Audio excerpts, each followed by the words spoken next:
सबसे पहले तो ये देखिए, ये पासे हैं, ये पासे देखो, पासे कैसे देखो, ये 2 पासे रखे हुए हैं, ये 4 रखे हुए हैं, ये देखो, ये भी 4 रखे हुए हैं, ये 2 पासे रखे हुए हैं, ये 1 पासा रखा हुआ है। देखो एक पासा ऐसे है, देखो इसके एक तरफ ऊपर के ऊपर 5 बिंदु हैं, नीचे 6 हैं, हर एक साइड मतलब कि एक साइड में 3 है। ये देखिए, ये पासे ही पासे रखे हुए हैं। इनमें आते हैं ऐसे उछालते, देखो कभी एक पासे को उछालेंगे तो इस पासे को उछालेंगे, देखो एक को उछालेंगे, कुछ भी आ सकता है भाई। इधर की 3 साइड तो इधर की साइड में दिख रही है, 3 साइड दूसरी साइड में भी है, कुल मिला के 6 साइड हो जाएंगी। देखो इधर 2-3 साइड दिख रही है, 2-3 साइड पीछे की साइड में ऐसे ही है। कुछ साइड इनकी दिख रही है और कुछ साइड इनकी पीछे की तरफ, कुल मिला के इनमें 6 साइड होती हैं। देखो ये 6 साइड है और कुछ भी नहीं है। देखो एक मिनट,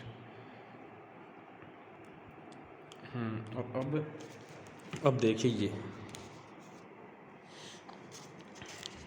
पासा तो देख लिया आपने क्या कैसा होता है पासा। अब देखो पासे में 6 साइड होती है और 6 साइड में एक साइड पे तो 1 लिखा हुआ रहता है, फिर 2 लिखा हुआ रहता है, 3, 4, 5 और 6, 6 साइडों पे 6 लिखे होते हैं। वो छाड़ने पर कोई सी भी साइड आ सकती है, ठीक है।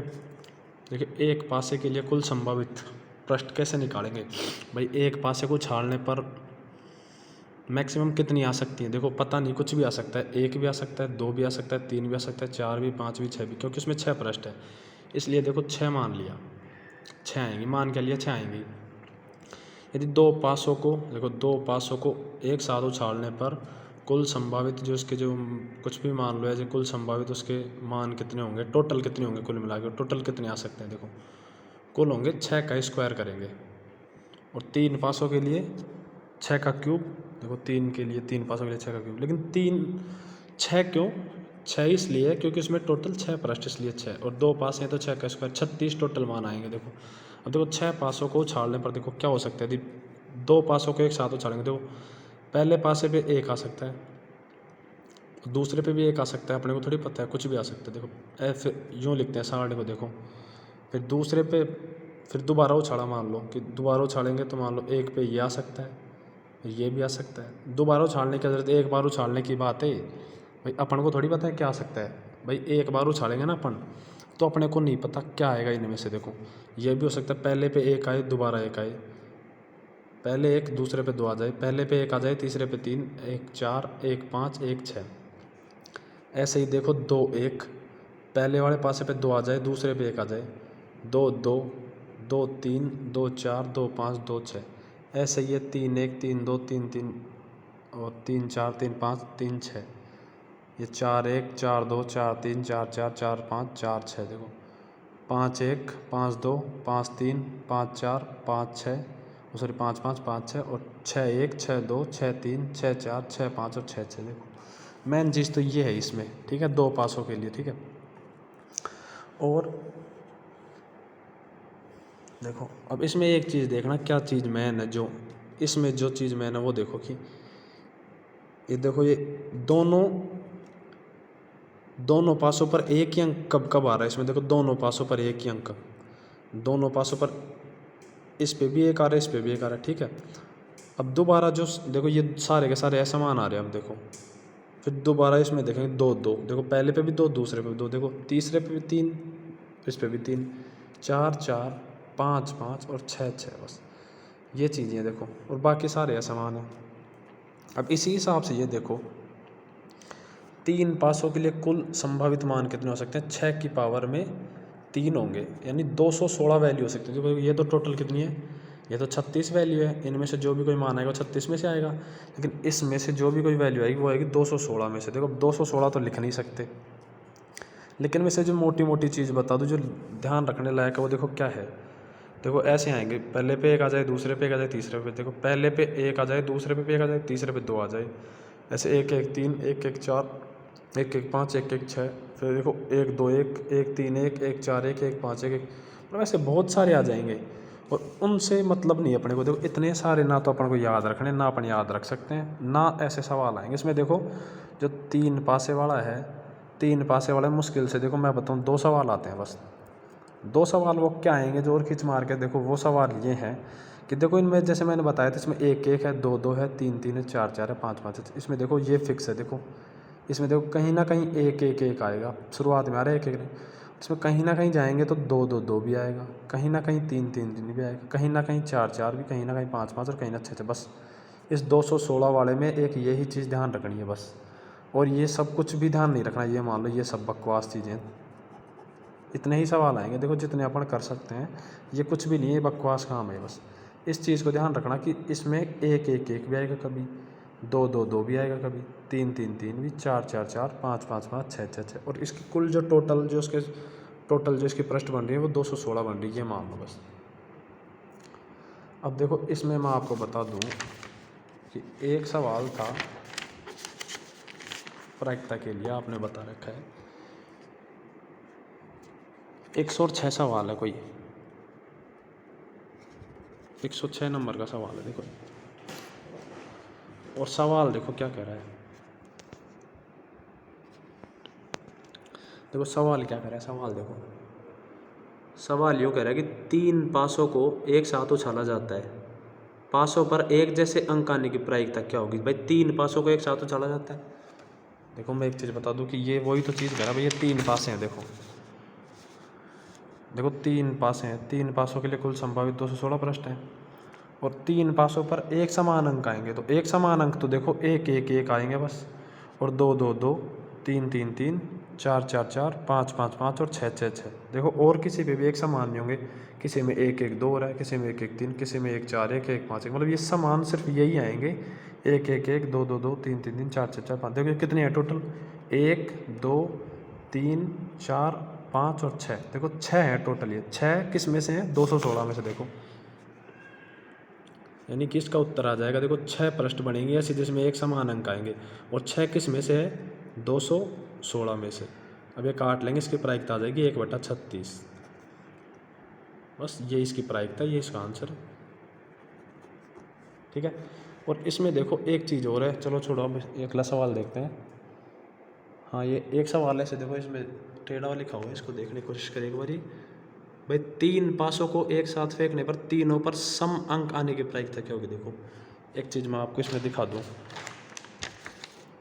कि 3 पासों को ये है, ये कोई सवाल नंबर 100, ये भी कोई सवाल नंबर 106, ये दूसरा वाला है, ये 106 नंबर सवाल है।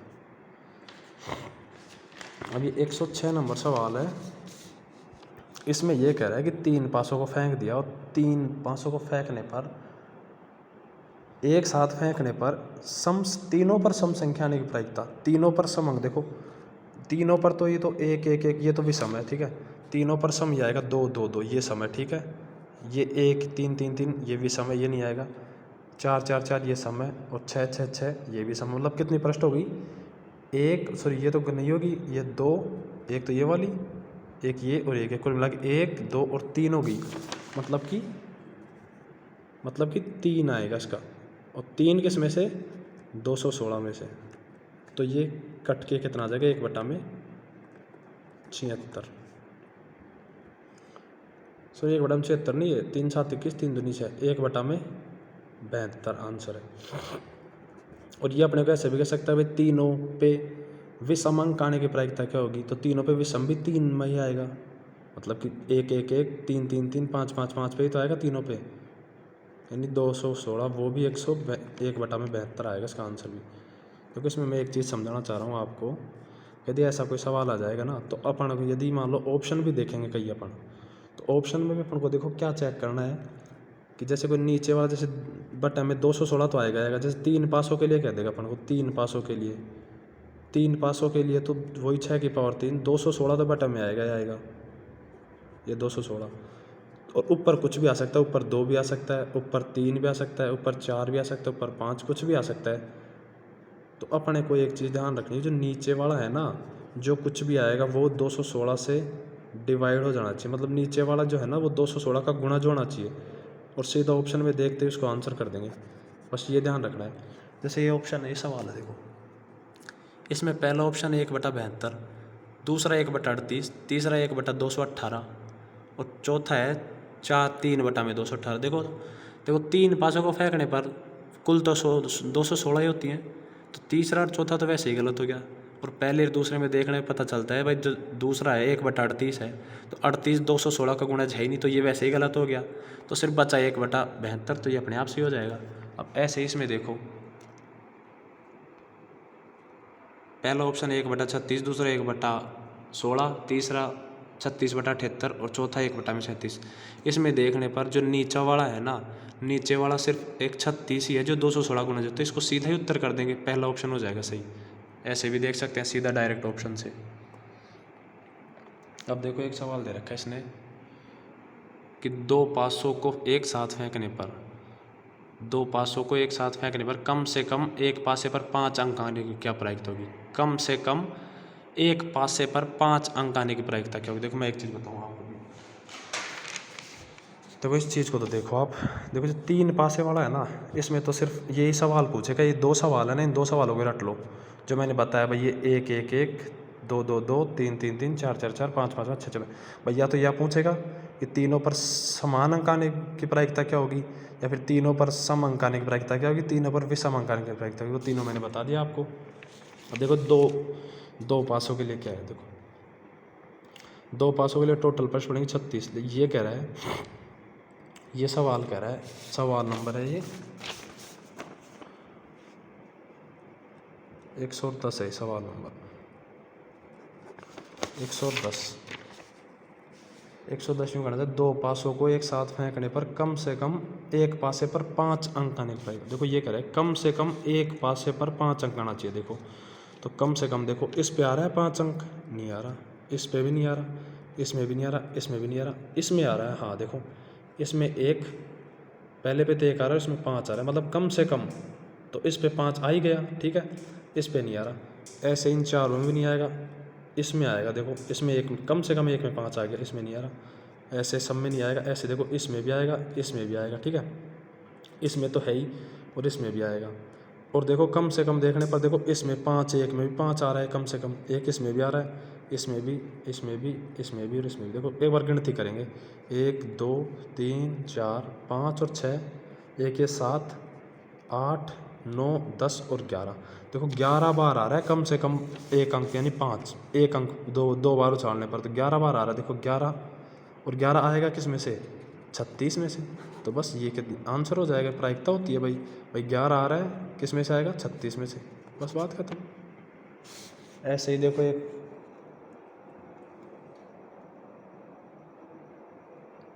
एक सवाल और है, देखो ये सवाल यूँ है, एक पासे को फेंकने पर सम संख्या प्राप्त होने की प्रायिकता। देखो एक पासे को फेंकने पर, देखो एक पासे के लिए कुल संभावित पृष्ठ कितनी होंगी, 6 होंगी।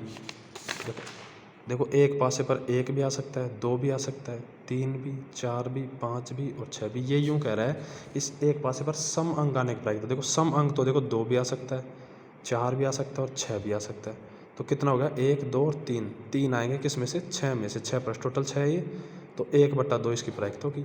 यदि विषम अंक आने की प्रायिकता, विषम अंक 1 2 3 वही 3/6 कट के 1/2 आ जाएगी। और देखो ये यूँ कहते भाई अभाज्य संख्या आने की प्रायिकता, तो अभाज्य संख्या कौन कौन सी है, देखो अभाज्य तो 1 है, ये 2 है और ये 3 है, वही बात है। और ये 4 है, ये भी अभाज्य है, 1 2 3 और 5, ये 4 अभाज्य संख्या है। तो अभाज्य संख्या आने की प्रायिकता क्या होगी, 4/6। बस ऐसे निकाल लेंगे कुल मिला के। और भी छोटे मोटे सवाल बनते हैं, देखो एक 2 नंबर में देखा जाए, ये तो देखो इसने कह दिया कम से कम 5, एक पासे पर 5 आने की प्रायिकता तो बता दी, 11/36। अब ये क्या कह सकता है, ये यूँ कहेगा देखो कि दोनों पासों पर समान अंक आने की प्रायिकता। तो देखो दोनों पासों पर समान अंक यही आएगा, तो 1 1 आएगा, 2 2 3 3 4 4 5 5 और 6 6, ये टोटल 6 बन रही है। देखो और 6 किस में से बन रही है, 36 में से, तो वही 1/6 आ जाएगा, ठीक है। ये यूँ भी कह सकता है कि दोनों पासों पर सम अंक आने की प्रायिकता, सम दोनों पासों पर इसी पे आएगी, ठीक है। ये यूँ नहीं कहेगा दोनों पासों पर सम अंक आने की प्रायिकता। देखो सम तो दोनों पासों पर इसमें भी आ रहा है, इसमें भी आ रहा है, दोनों पासों में सम, इसमें भी आ रहा है, और देखो इसमें भी आ रहा है। ये यूँ कहेगा दोनों पासों पर समान सम अंक आने की प्रायिकता। देखो समान तो सिर्फ यही आ रहा है, 2 2, एक ये 4 4 आ रहा है समान सम अंक, और ये 6 6 ये समान सम, यानी ये समान कितने आएंगे, 3 आएंगे, और 3 किस में से, 36 में से, यानी 1/12 आ जाएगा। और ये इसी प्रकार से देगा जो अपन देख लेंगे। ये अपन को यूँ भी कह सकते हैं कि दोनों पासों का योग 8 होने पर, दोनों पासों का योग 8 होने पर, तो दोनों पासों का योग 8 होने पर प्रायिकता क्या होती है? दोनों पासों का योग देखेंगे अपन।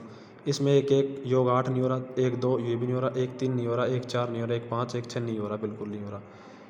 2 1 8 नहीं हो रहा, ये भी नहीं हो रहा, ये भी नहीं हो रहा, ये 4 और 2 6 ही हो रहा है, ये 5 और 2 7 ही हो रहा है। देखो 6 और 2 8, हाँ इन दोनों का योग 8 हो रहा है, एक मिल गया, एक तो ये हो गया। क्या इसका 8 हो रहा है? नहीं, इसका 5, इसका 6, इसका 7, इसका भी 8 हो रहा है, एक ये 2 हो गया, इसका नहीं हो रहा। ठीक है, 4 1 4 2 4 3 4 4 4 4 8, हाँ ये भी तीसरा आ गया, ये 4 5 नहीं, 4 6 भी नहीं। ठीक है, 5 1 5 2 5 और 3 8, हाँ एक ये 4, ये नहीं हो रहा। और ये 6 1 6 2, हाँ 6 और 2 8 यानी 5, ये 5वां आएगा। 6 और 3 9, 6 और 4 10, 6 और 5, यहाँ नहीं, बस कुल मिला के 5 ऐसे पृष्ठ हैं जिनका योग 8 होगा। तो 5 और किस में से? 36 में से। तो बस इसका ये प्रायिकता होगी भाई, मेरे हिसाब से प्रायिकता ठीक है ना। एक ये सवाल दे रखा था आपने, एक मिनट। हाँ ये एक सवाल 108वां सवाल है, देख रहे ये है जो औसत चाल का है। देखो कोई व्यक्ति 30 किलोमीटर प्रति घंटा की चाल से 36 किलोमीटर यात्रा स्कूटर से करता है। इतनी यात्रा 20 किलोमीटर की 20 किलोमीटर प्रति घंटे की गति से साइकिल से करता है। औसत चाल बतानी है। देखो मैं एक चीज़ बता दूँ आपको, ये 108वां सवाल है। कौन सा सवाल है? ये 108वां सवाल है। आप देख लेंगे कि 108वां सवाल कहाँ पे है। देखो औसत चाल निकालने के लिए क्या होता है, देखो औसत चाल का मतलब ही ये होता है, जो वही सूत्र है जो चाल का है, बस आगे औसत लग जाएगा। औसत दूरी बटा में औसत समय, यानी चाल बराबर दूरी बटा में समय, ये आ जाएगा औसत। अब देखो मैं एक चीज़ बताऊंगा आपको,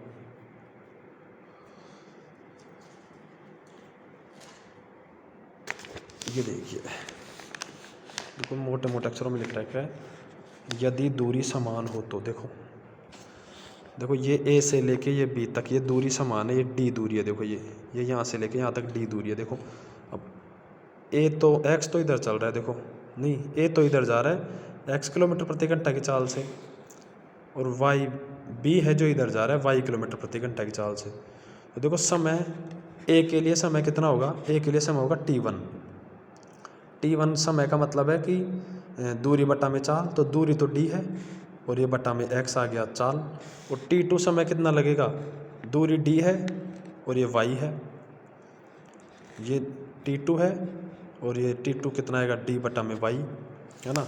तो इनकी एवरेज स्पीड कितनी आ जाएगी? तो एवरेज औसत चाल कितनी आ जाएगी? मैंने बताया औसत चाल होती है कुल दूरी, तो कुल दूरी तो हो जाएगी 2D, क्योंकि एक डी तो ये ए तय करेगा यहाँ से लेकर यहाँ तक, और दूसरी डी ये बी करेगा ए से लेकर, मतलब एक और एक 2D। औसत दूरी बटा में औसत समय कितना आ गया?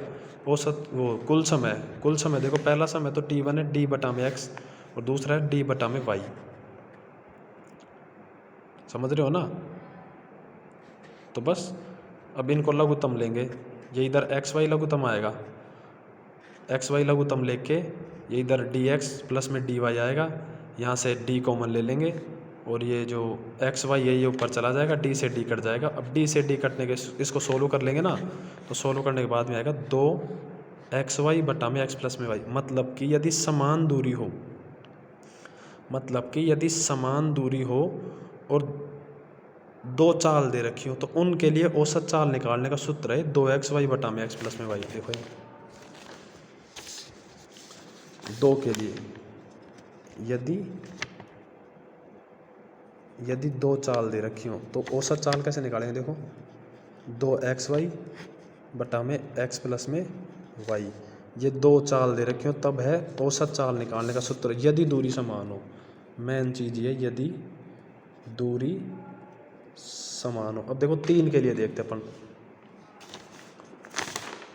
देखो ये 3 के लिए दे रखा था, ये पहले ये 1/3 दूरी, 1/3 1/3, इसको छोड़ो आप,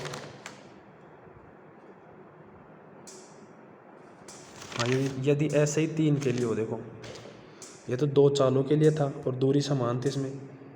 यदि 3 चाल दे रखे हो अपन को और यदि दूरी समान हो तो क्या करेंगे, देखो ये 3 आ जाएगा और इधर x y और z बटा में x प्लस में y प्लस में z। बस ये चीज़ ध्यान रखनी। यदि 2 चाल दे रखे हो तो ये सूत्र लगेगा उस चाल के लिए, यदि 3 चाल दे रखे हो तो ये सूत्र लगेगा। और यदि लेकिन उसमें क्या होना, दूरी समान होनी चाहिए। ये जो x और y है चालें हैं, यहाँ पे ये भी चाल है, ये भी चाल है, ये भी चाल है, ठीक है। और मैंने ये बता दिया कि यदि दूरी समय अलग अलग हो तो फिर कैसे निकालेंगे। देखो कुछ भी नहीं है उधर में, जैसे यहाँ पे d मान रखा है तो वहाँ पे तो क्या हो जाएगा, यहाँ पे क्या हो जाएगा, देखो ऊपर तो ये 2d की जगह तो क्या आ जाएगा, देखो मैं इसी में लिख के बता दूँ। देखो अलग अलग वो होंगी तो क्या होगा, देखो अलग अलग होंगी तो ये हो जाएगा, देखो d1 प्लस में d2 कुल दूरी बटा में कुल समय कैसे आएगा, देखो कुल समय आएगा इससे d1 बटा में x और प्लस में d2 बटा में y। बस इस प्रकार से सोल्व कर लेंगे इसको, ये 2 तक का है, ठीक है। और ऐसे यदि देखो मैं 2 के लिए बता दूँ, देखो 1 मिनट, इसको तो गलत ही मैंने कर लिया। देखो यदि दूरी ऐसा मान हो, देखो दूरी ऐसा मान होगी, दूरी मान लो d1 और d2 और चाल कितनी हो जाएगी, पहले की x और दूसरे की y। तो देखो औसत चाल कैसे निकालेंगे, देखो औसत चाल कुल दूरी बटा में कुल समय। तो कुल दूरी तो देखो क्या है, कुल दूरी तो d1 है, पहले वाली d1 और दूसरे वाली d2, ये तो होगी कुल दूरी बटा में समय कितना आएगा, देखो समय, देखो समय होता है दूरी बटा में चाल। तो दूरी पहले वाले की तो d1 है और ये x, तो ये तो पहले वाले का समय आ गया और दूसरे वाले का समय d2 बटा में y। तो ये है जब दूरी ऐसा मान दे रखी हो तो उसमें दूरी भी दे रखी होगी और चाल भी निकालनी होगी। तो देखो d1 d2 बटा में d1 बटा में x और d2 बटा में, ये चाल है, ये x किलोमीटर प्रति घंटा, ये y किलोमीटर प्रति घंटा। ये 2 के लिए थे, यदि 3 चाल दे रखी हो, 3 चाल और दूरी यानी d1 d2 d3, ये x किलोमीटर प्रति घंटा से चाल दे रखी थी, ये y किलोमीटर प्रति घंटा से चाल और ये z किलोमीटर प्रति घंटा से चाल। तो देखो औसत चाल कैसे निकालेंगे, देखो ये सॉरी ये हाँ चाल। तो देखो औसत चाल कैसे निकालेंगे, कुल दूरी मतलब d1 d2 और d3 जुड़ जाएंगे, d1 प्लस में d2 बटा में d3। कुल समय कितना होगा, कुल समय ये होगा d1 बटा में x प्लस में d2 बटा में y प्लस में d2 बटा में z। लेकिन इसमें जो अपने को सवाल दे रखा था उसमें एक चीज़ ध्यान रखनी है अपन को कि ये देखिए, ये हर बार यूँ कह रहा है कि कोई व्यक्ति है जो पहले तो 30 किलोमीटर प्रति घंटा की चाल से 36 किलोमीटर की यात्रा स्कूटर से करता है और इतनी ही यात्रा वह 20 किलोमीटर की चाल से करता है।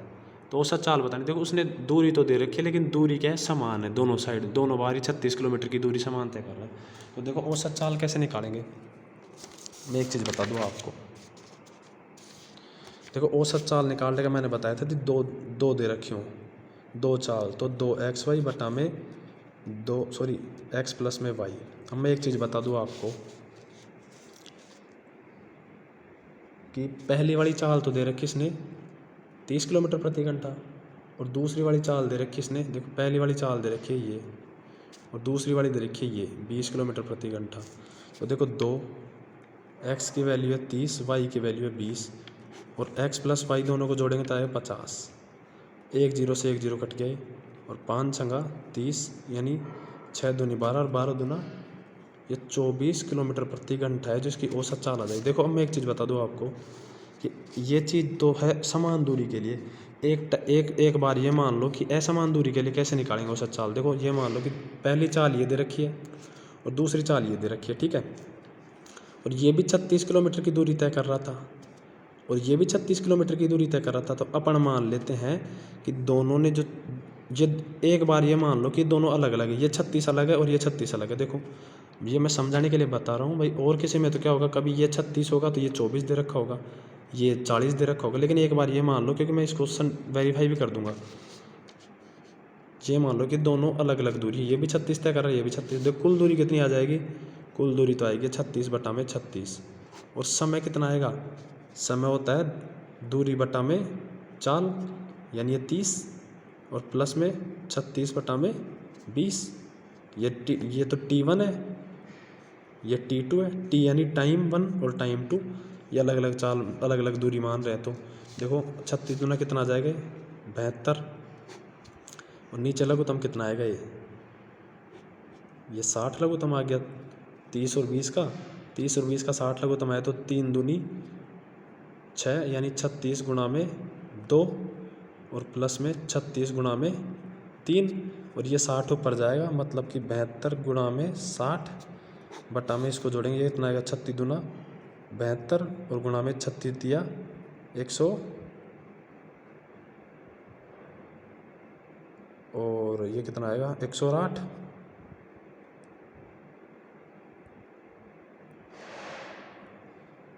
कुल दूरी बटा में कुल समय, यानी कि चाल बराबर दूरी बटा समय।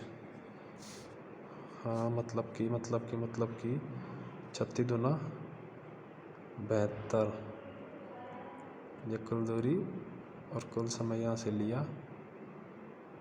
हाँ हाँ हाँ हाँ हाँ, ठीक है ठीक है ठीक है ठीक है ठीक है ठीक है ठीक है।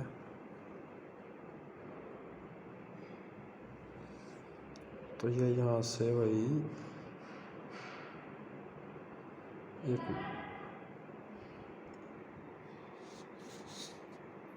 एक मिनट, कहीं ना कहीं तो दिक्कत हो रही है उसमें।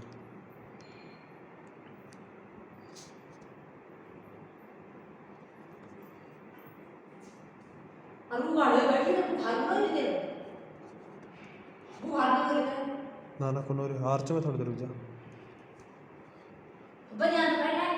पहले में रुक जा, मैं एक सवाल कर समझा रहे नहीं। अब ना लिया तो ना लिया भाई, अब क्या करूं। ये यार ये थोड़ी दिक्कत लग रही है मेरे को, कहीं ना कहीं मेरे एरर हो रही है कहीं ना कहीं। ये जैसे 36 बटा में 30 और 36 बटा में 20 लघुत्तम लेंगे तो 60 आया, 36 दूना 72। अच्छा अच्छा अच्छा, अरे अरे ये गलती होगी, sorry sorry sorry sorry sorry sorry sorry sorry. देखो ये सारा काम सही है, ये 60 ऊपर चला गया। देखो 36 दूना 72, ये प्लस में है, और याद भी नहीं दिलाते हो आरामखोर, बता भी नहीं सकते कि गुणा की जगह तुमने प्लस लिख दिया। ये प्लस होगा देखो यहाँ पे, तो ये 72 गुणा में 60, और इन दोनों को जोड़ेंगे तो कितना आ जाएगा, ये दो जोड़ेंगे तो ये आएगा 190 आ जाएगा। ठीक है, 190 के बाद में देखो ये 0 से 0 कट गया, और ये 19 चौक 72 और 6 चौक का ये 24 किलोमीटर प्रति घंटा आ जाएगा ये आंसर। ये देखो यहाँ पे ये थोड़ी सी गलती हो रही थी मेरे से, ये प्लस में है ना, ये मैं इसको गुणा में लिख रहा था, ये प्लस में ही है। तो देखो ऐसे है, ये 24 किलोमीटर प्रति घंटा है। तो ये देखो ये दूरी समान हो तब तो चाल यूँ निकाल लेंगे, यदि दूरी समान दे रखी हो तो। ये देखो दूरी समान दे रखी हो तो 2xy, x प्लस में y बता दिया मैंने। और दूरी यदि समान नहीं दे रखी हो तो देखो मैंने, है तो खैर 36 तो दूरी समान। देखो यदि दूरी 36 और 36 ही दे रखी होगी तो अपन को निकालना तो इसी फॉर्मूले से है, लेकिन मैंने तो ऐसे समझा है जे कि यदि इसकी जगह और कुछ होता, देखो ऐसे ये एक 36 है और दूसरी दूरी यदि 40 दे रखा होता, कितनी, ये तो 36 दे रखा है और ये 40 दे रखा है, तो अपन क्या करते 36 प्लस में ये यहाँ पे 40 हो जाता, और ये 36 की जगह ये 40 हो जाता। तो ऐसे फिर वो सोल्व करके निकाल लेते, समझाने की बात है। ठीक है, ये समझ में आ गया मेरे हिसाब से। तो ठीक है, एक सवाल आपने भेज रखा था औसत का,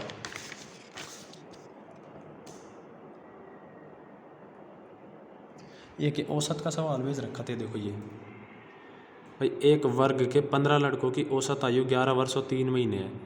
यदि 12 वर्ष और 7 महीने का एक नया लड़का जिसमें सम्मिलित हो जाता है तो उसकी वर्ग में लड़कों की औसत आयु क्या होगी। देखो मैं एक चीज़ बता दूं आपको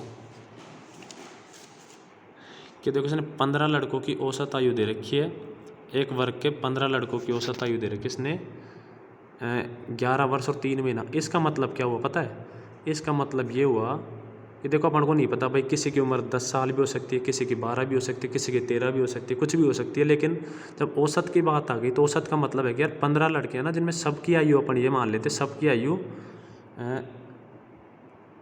11 वर्ष और 3 महीने है। ये देखिए हाँ, सबकी आयु अपन ने मान ली, 15 के 15 लड़कों की आयु मान ली अपन ने 11 वर्ष और 3 महीने है। ठीक है, और जैसे नया लड़का है कि 12 वर्ष 7 महीने का नया लड़का है, तो अब देखो नया लड़का आ गया और वो 11 वर्ष 3 महीने से ज़्यादा का है, मतलब कि अब औसत उम्र है जो बढ़ेगी। और औसत उम्र में देखो यदि 12 वर्ष 7 महीने का लड़का है तो 12 वर्ष 7 में से एक बार तो 11 वर्ष 3 महीने का उठाएंगे, मतलब कि 1 साल और 4 महीने, 1 वर्ष और 4 महीने अधिक है ही औसत से। तो 1 वर्ष और जो 4 महीने है ना, ये 16 में डिवाइड होगा ये देखो, और 16 में डिवाइड होके वो सम में बढ़ जाएगा, तो वो कुल मिला के औसत उम्र आ जाएगी। देखो मैं बता दूँ एक बार आपको कैसे सोल्व करना है। देखो ये ट्रिक से तो ये देखो, ये तो देखो इसकी ट्रिक है कि देखो टोटल जो इनकी औसत है वो इतनी है, नया लड़का इतने का है 12 साल और 7 महीने का, और औसत इतनी है, मतलब कि 1 वर्ष और 4 महीने है ना, वो ज़्यादा है कुल मिला के औसत से। तो मतलब ये है जो अब सम में डिवाइड होगी, मतलब कि सम में बटेगी ये।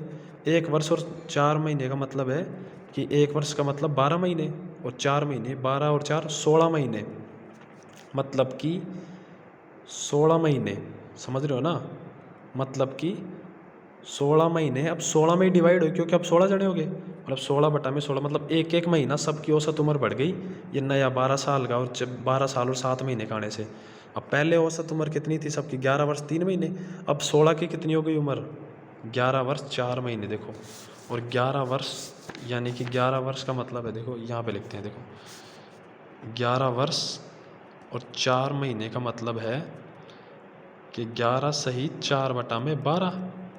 4 बटा में 12 क्यों लिखा है अपन ने, क्योंकि जो 4 है ना ये तो महीने में, इसको वर्ष में बदलेंगे तो 12 का भाग देंगे, यानी 11 सही 1 बटा में 3 इसका औसत आ जाएगा उत्तर। भाई इसका औसत का उत्तर यही आएगा, और कुछ दे रखा हो ना तो गलत दे रखा होगा ऑप्शन में, ठीक है। अब ये तो इसका देखो, ये तो ट्रिक से मेथड है, तो अपन को तो ट्रिक से ही करना है, ट्रिक से ही समझने की कोशिश करनी है कि मैंने क्या समझाया, ठीक है। यदि ट्रिक से नहीं समझेंगे तो देखो ये पूरा पेज भरना पड़ेगा। ये देखो, ये पूरा पेज क्यों भरेंगे, देखो ऐसे भाई, देखो पूरा पेज नहीं भरेंगे तो देखो ये हाल हो जाएगा। 15 जनों की कुल आयु निकालेंगे पहले तो, 15 की कुल आयु, 15 गुणा में 11 सही 3 बटा में 12, उनको गुणा करेंगे, गुणा करके ये आएगी उम्र। तो इसको तो समझना ही बेवकूफ़ी है। देखो कुल मिला के ये है रे भाई, 15 जनों की इसने टोटल उम्र निकाल दी, 15 जनों की टोटल उम्र ये है, 16वें की ये है, तो अब औसत कैसे निकालेंगे, 15 जनों की औसत को जोड़ के, 15 जनों की आयु को जोड़ के और 16वें की आयु को जोड़ के, देखो दोनों की आयु जोड़ देंगे, दोनों की आयु जोड़ने पर ये आएगी, ये आयु आ गई, ये टोटल आयु आ गई 16 जनों की। और औसत कैसे निकालेंगे, 16 जनों की का जो टोटल आयु आई उसमें 16 का भाग दे देंगे, और 16 का भाग देंगे तो 11 से 1/3 आएगा। तो देखो ये तो मेथड ही मान लो, ये तो एज ए करना ही नहीं है, तो बकवास है, या फिर जिसके पास ज़्यादा टाइम होता है वो करना नहीं। ट्रिक को एक बार और समझ लेंगे आप, इसमें कुछ भी नहीं है। अपन ने मान लिया भाई 11 की उम्र है, जो 11 वर्ष 15 जनों की उम्र है 11 वर्ष 3 महीने है, ये नया लड़का आ गया, तो इसकी देखो ये इससे औसत से ज़्यादा है, और कितना ज़्यादा है, इतना ज़्यादा है ये, तो कितनी ज़्यादा है, 1 वर्ष गया 4 महीने का मतलब महीनों में देंगे 16 महीने, 16 महीने में दिया, मतलब एक एक महीना 16 में 16 का भाग दिया। 16 का क्यों दिया, क्योंकि 16 लड़के हो गए अब, मतलब सब में एक एक महीना उम्र बढ़ जाएगी, यानी पहले 11 वर्ष 3 महीने थे, अब 11 वर्ष 4 महीने हो जाएगी। बस इस चीज़ का ध्यान रखना है, ठीक है। एक ये कोई 109वां सवाल था, इसमें ये लिख रहा है 425 आर उसका क्षेत्रफल लिख रहा है, तो ये आर नहीं है यहाँ पे, आर की जगह 00, फिर सोल्व कर लेंगे, सोल्व हो जाएगा, ठीक है। बाय।